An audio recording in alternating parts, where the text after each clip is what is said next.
Good day, I'm Theodore Henry, and this is your JIS News for Friday, March 7, 2025.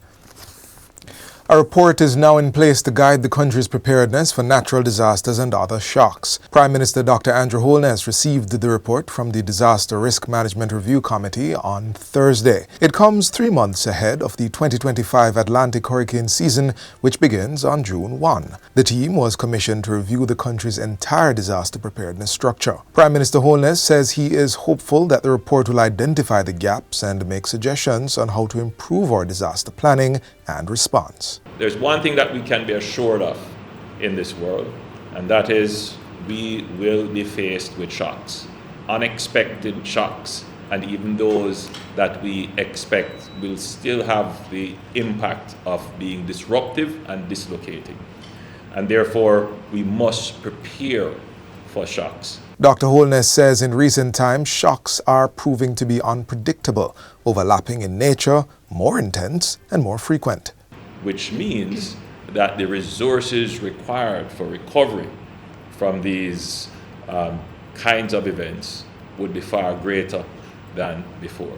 And the preparedness requires us to be always on top of the systems that we have and to ensure that we have the resources in place. Chair of the Disaster Risk Management Review Committee, Major General Anthony Anderson, says a wide and comprehensive consultation was carried out with over 30 stakeholder groups. We will have some immediate recommendations that can be done, low-hanging fruit. That I believe if we do those, we will be better off going into this hurricane season than we were at the last one. Prime Minister Dr. Andrew Holness says the government will be assisting residents in downtown Kingston who were displaced by recent fires that destroyed their homes. During a tour of the area on Tuesday, Dr. Holness said he understood the urgency of the situation, but cautioned that several steps would need to be taken before any substantial rebuilding or assistance could occur. Before we can assist in any meaningful way other than the humanitarian assistance which is already in train, the building assistance, we have to determine the ownership of the land, that's number one, and then we have to do some social investigation into the circumstances of the persons to determine the extent to which we can help. All of that we are going to put into train to ensure that we can help the persons dislocated to come back to some form of normality. The victims are from Love Lane in Fletcher's Land, Kingston Western, and also Fleet Street and Lad Lane in Kingston Central. Dr. Holness emphasized that once ownership of the land was determined, then a decision could be made to assist, either with rebuilding or grants. Where the owner of the land has been identified, the Prime Minister says permission will be sought for rebuilding to take place. Now for those persons who are living on property that they don't own or don't have the title to, then we still will help, but we will help you maybe with building material or some other form of assistance. But we cannot build on land that is not our land or we don't have the rights to build on it.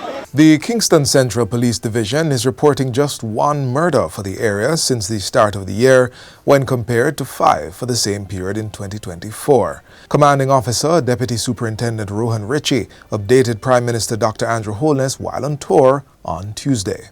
What could account primarily for the reduction, not only just strategies in terms of crime, but we have a very strong conflict in particular hurricane.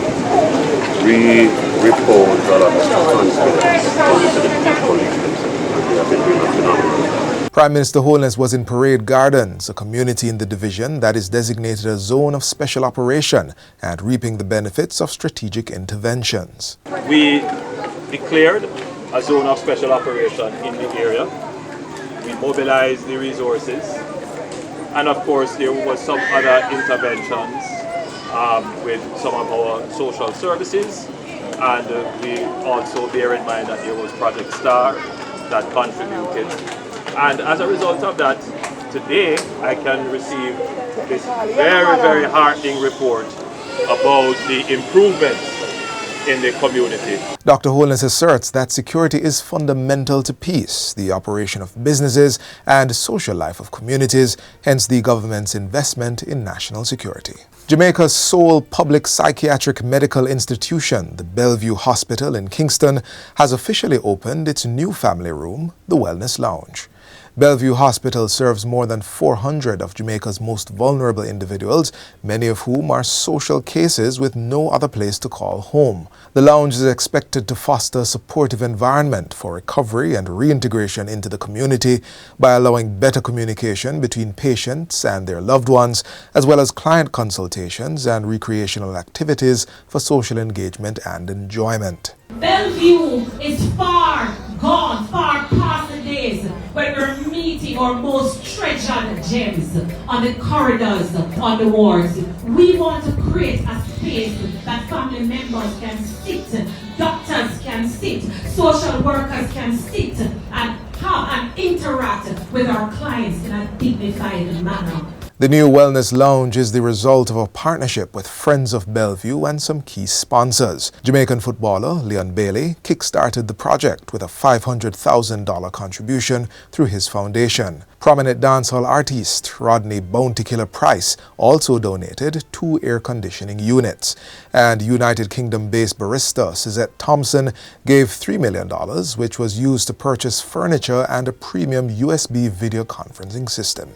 The Ministry of Health is reporting that there are no cases of measles in Jamaica as global scrutiny on the disease increases. At the end of February, the Pan American Health Organization, PAHO, issued an epidemiological alert due to an increase in measles cases in several countries in the Americas. In a statement released this morning, the Health Ministry affirmed that Jamaica has had no local spread of measles since 1991, with the last imported case reported in 2011. Notwithstanding, in fact, to ensure this remains the case, the ministry says Jamaica maintains a robust surveillance system for fever and rash, with all cases to be reported within 24 hours and suspected measles cases reported immediately. Measles is a highly contagious illness caused by a virus that replicates in the nose and throat of an infected child or adult. To stop the disease from spreading, if there is an outbreak, the authorities say 95% of children in Jamaica need to be fully vaccinated with the 2 doses of MMR1 at 12 months and MMR2 at 18 months. While that target has not yet been met, preliminary figures for Jamaica's vaccination coverage for 2024 is 94% for MMR1 and 93% for MMR2. Parents and guardians are urged to ensure their children's vaccination status is up to date for their age to ensure the best protection against measles. The Ministry of Health, meanwhile, says it continues to monitor the island for imported cases. Members of the public may call 888-1-LOVE, that's 888-663-5683, or visit the nearest parish health department for more information. And finally, a month of activities are lined up to take place in March to coincide with the commemoration of International Women's Day on March 8 and the celebration of Jamaican women and their achievements. Minister of Culture, Gender, Entertainment and Sport Olivia Grange made it known during Tuesday's post-cabinet press briefing at Jamaica House.